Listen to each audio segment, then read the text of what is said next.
if I can get it done. Woo! I hit the deer! Spring is in full swing and much is happening in the woods. Turkeys are still displaying breeding behavior here at the proving grounds.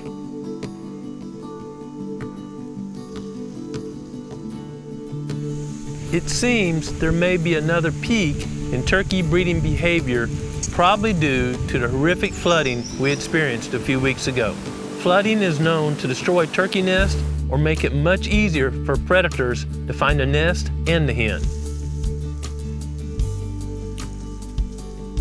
Given this, it may be a while before we get pictures of poults here at the proving grounds, but that's not the case for fawns. Recently, one of our Reconyx cameras took the first video of a fawn during 2019. The fawn appeared to be just a few days old. The whitetail gestation period is 200 days, so using this information, we can backdate to when the doe was likely bred. Doing the math and allowing a little air, the doe was likely bred during the week of October 15th. During that week, the pre-rut is just kicking off here at the proving grounds. There was a lot of activity at our Code Blue scrapes.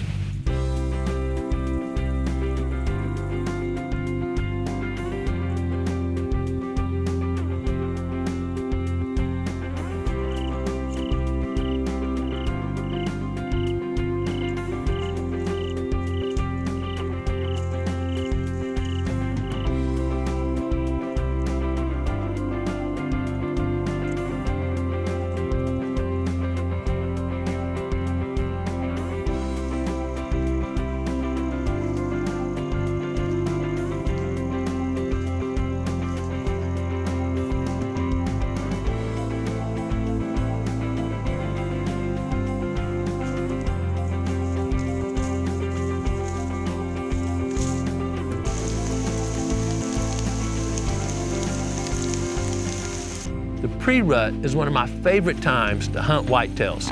During that time, only a few does will be receptive, which means a buck has to seek a lot or move a lot to find that receptive doe.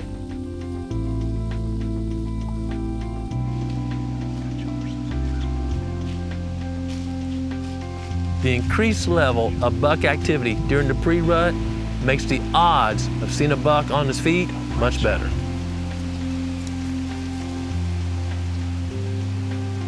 During this same time, when only a few does are receptive, scrape behavior peaks. It's a great time to hunt over or near scrapes.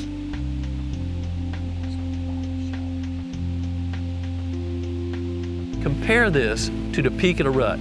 Often bucks will be tending or bedded with the doe for several hours during the peak of the rut, and scrape behavior drops off significantly.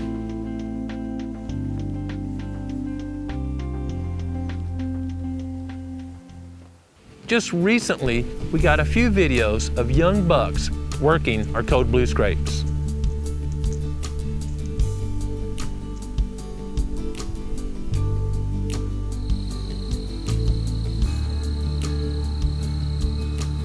Seeing these bucks work scrapes this time of year isn't surprising to me.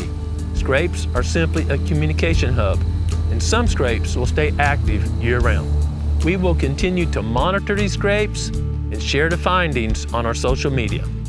Growing Deer is brought to you by Bass Pro Shops and Cabela's. Also by Reconyx, Redmond Hunt, Eagle Seed, Nikon, Winchester, Lacrosse Footwear, Flatwood Natives, Morel Targets, Hoyman, Hooks Custom Calls, Montana Decoy, Summit Tree Stands, Drake Non-Typical Clothing, RTP Outdoors, Yamaha, Fourth Arrow, Scent Crusher, Mossy Oak Properties of the Heartland, Scorpion Venom Archery, Bloodsport Arrows, Code Blue, Decode, G5 Broadheads, Prime Bows, and Redneck Hunting Blinds.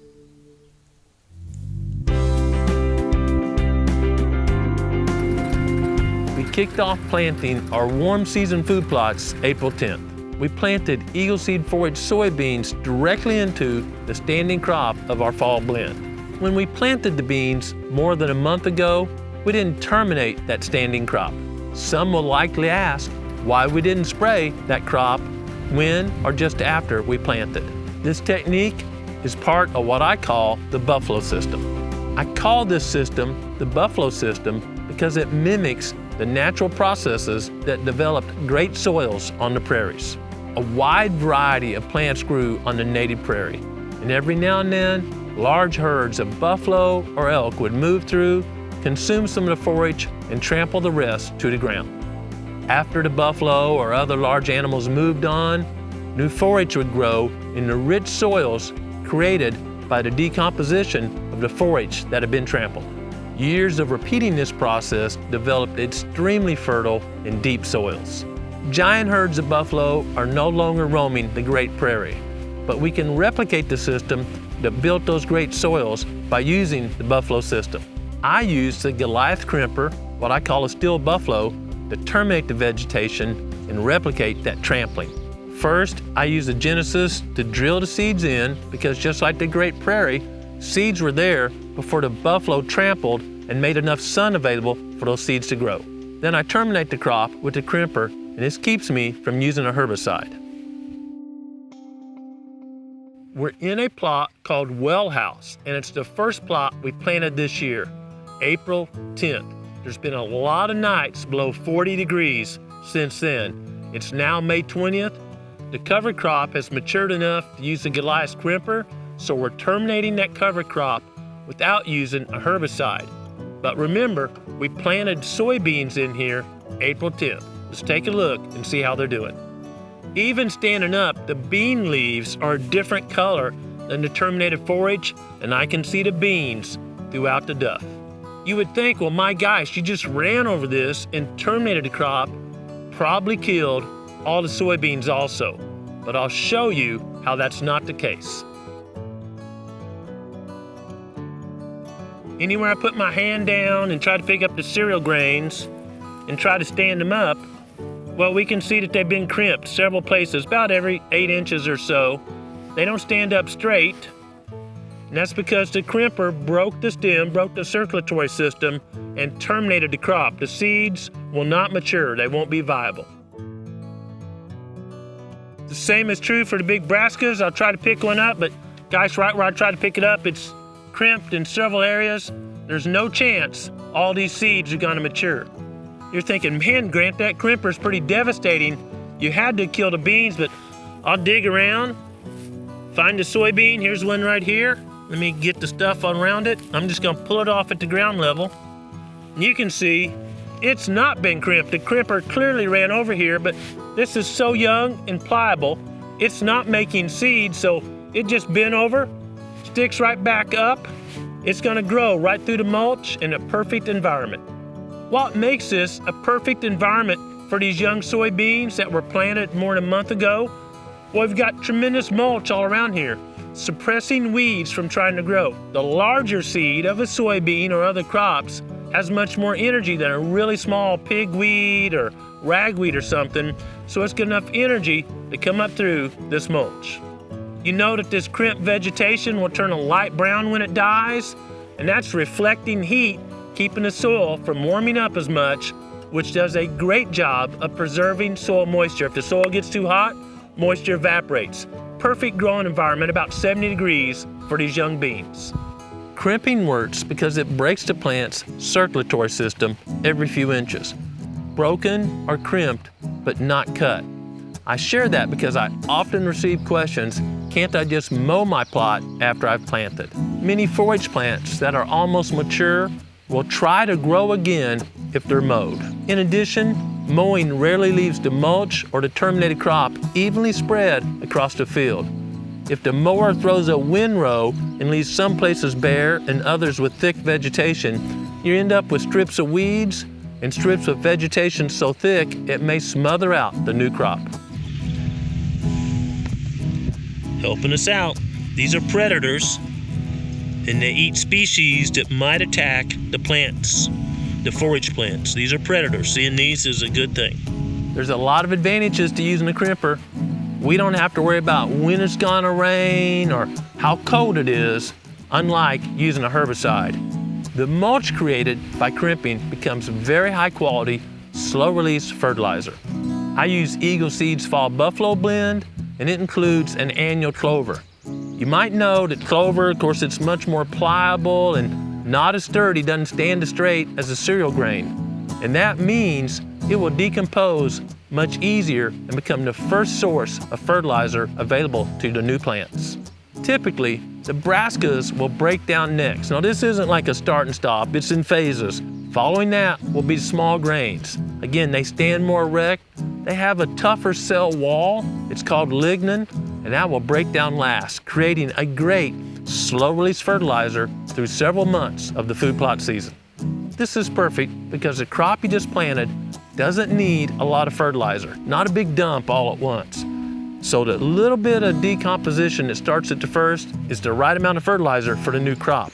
As that crop matures, more and more of the mulch will break down. As the mulch is breaking down and fertilizing the new crop is getting larger, making more leaves, more solar collectors, if you will, and more shade. And that shade will shade out weeds that may want to grow once the mulch is partially decomposed. Simply stated, the buffalo system is an easy way to build rich and productive soils. Years ago, we started trying and tweaking the buffalo system, and it's been a great pleasure for me to watch our soils improve, our input costs go down, and our deer herd become healthier.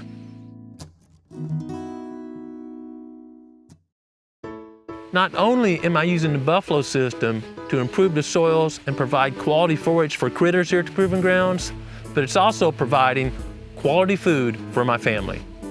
Last year, we shared our buffalo garden technique, which was simply putting a wide variety of garden seeds in our no-till drill and drilling a few strips in a food plot.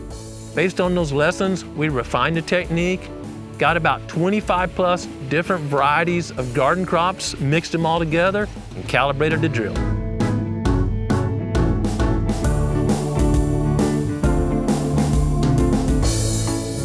Some people may be wondering, well, how do you calibrate for all those different seed sizes?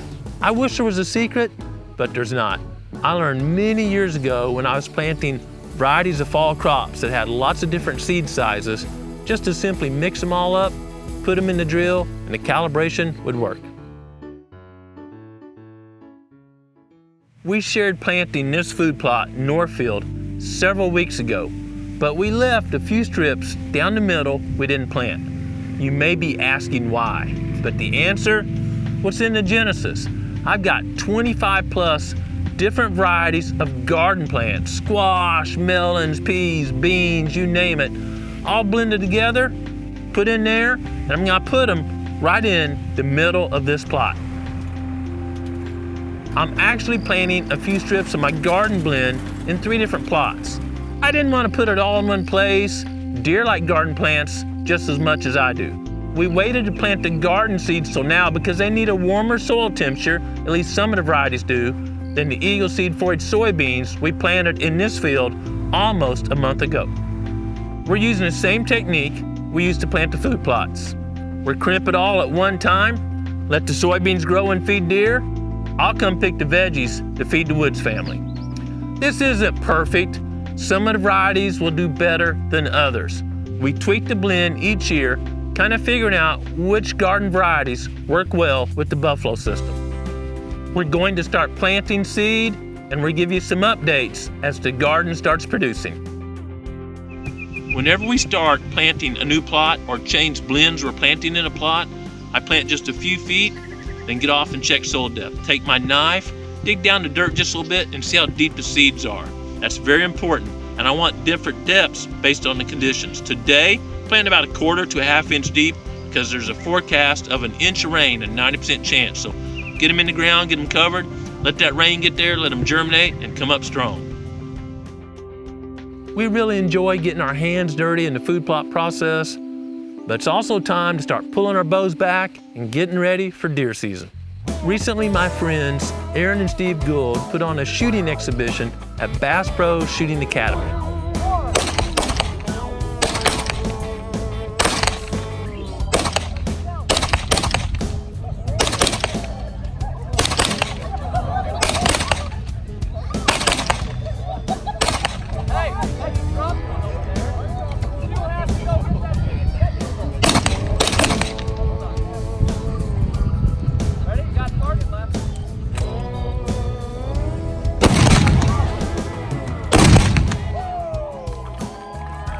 The academy is close to where I live, so they stopped by while they were in town. And we decided to pull our bows out and have a little fun.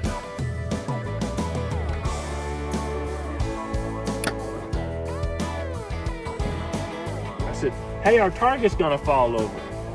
And all at once, Aaron whips out an arrow and puts it right here so it can't fall over. You gotta learn, don't challenge the trick shooter.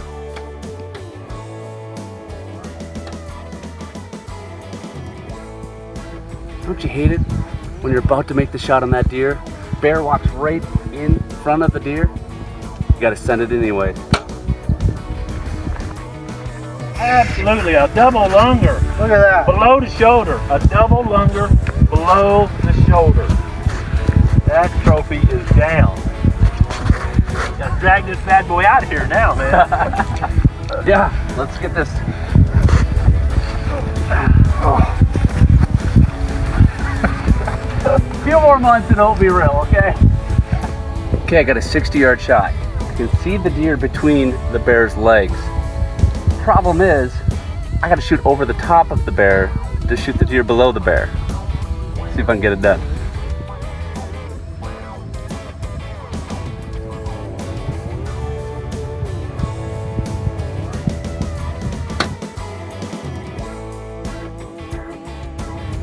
Oh, that sounded good. I don't see it.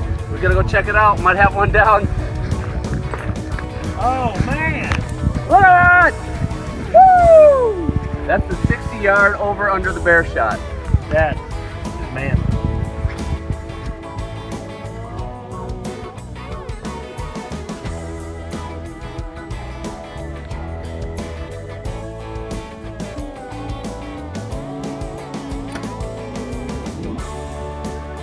I hit the deer. I hit the deer. But Grant, it did take them 2 shots to get the shoulder. That's right. I'm gonna rub it in. That's right. That's right. Aaron and Steve are extremely talented, and they have several trick shot videos on their YouTube channel. I encourage you to follow them and check it out. If you'd like to learn more about the buffalo system, or simply follow us as we prepare for the 2019 deer season, simply subscribe to the Growing Deer channel. If you like the content, give us a thumbs up. Whether you're practicing with your bow, messing around in food plots, or simply getting outside, I hope you take time to enjoy creation. And more importantly, every day, slow down, be quiet, and listen to what the Creator is saying to you. Thanks for watching Growing Deer. Another bear just walked out. Another one. Ooh! I hope you got a bear tag. Whoops. There is more meat in a bear. I get Yeah, man. that's what it's all about. That is impressive. Thank you. I didn't want to say that either. It was good coaching. You know, we took a couple practice shots. You had some profound wisdom right before this shot, so